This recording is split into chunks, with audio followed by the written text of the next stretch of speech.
જી ઠાકોર, વડનગર તાલુકા કોંગ્રેસ સમિતિ પ્રમુખ તરીકે કેટલા ફોર્મ ભરાયા તાલુકા પંચાયત?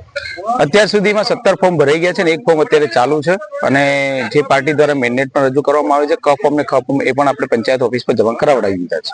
કેવા કેવા ઉમેદવાર છે આ વખતે કોંગ્રેસ પાર્ટી સંપૂર્ણ પોતાની તાકાતથી નવા જોમ અને જુસ્સાથી જે આપ જોઈ રહ્યા છો માહોલ પણ કોંગ્રેસનો બની રહ્યો છે. યુવાધન અમારી સાથે છે અને પૂરી મજબૂતાઈથી કોંગ્રેસ લડવાની છે અને અમને વિશ્વાસ છે પ્રજા સુધી અમે પહોંચ્યા છે. જન આક્રોશ યાત્રા કરી છે, જનસંપર્ક યાત્રા કરી છે અને લોકોના પ્રશ્નો સાંભળ્યા છે. યુવાનો બેરોજગારીનો પ્રશ્ન છે, ખેડૂતોનો પ્રશ્ન છે, લાઈનોમાં લગાવવાના ગેસના બાટલાની તકલીફો છે, દરેક પ્રશ્નો અમે સાંભળી અને જનતાની વચ્ચે ગયા છે અને અમને એવો વિશ્વાસ છે કે આ વખતે તાલુકા પંચાયત પણ કોંગ્રેસની બનવાની છે.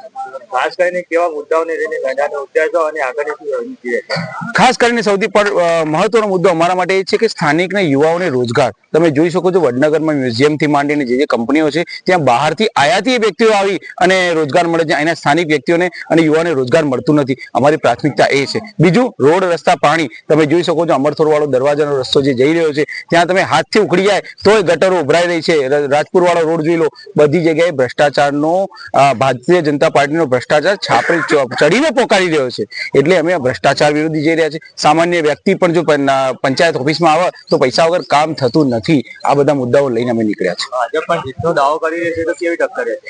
ભાજપ આ વખતે તમે જોઈ શકો છો સંપૂર્ણપણે જ્ઞાતિવાદ એ લોકો અપનાવ્યું છે. ક્યાંક ને ક્યાંક મોટા સમાજોને અન્યાય થાય એવી નીતિઓ અપનાવી છે અને અમે દરેક સમાજને સાથે લઈને ચાલવાનું કામ કર્યું છે. દરેક સમાજ અમારી સાથે છે અને ભારતીય જનતા પાર્ટીએ ઓબીસી સમાજ, એસસી સમાજ અને એસટી સમાજને અન્યાય કર્યો છે. એટલે આ સમાજ અમારી સાથે છે, કોંગ્રેસની સાથે છે અને કોંગ્રેસ આ સાથે લઈ અને આ વખતે મજબૂતાઈથી લડવાનું છે.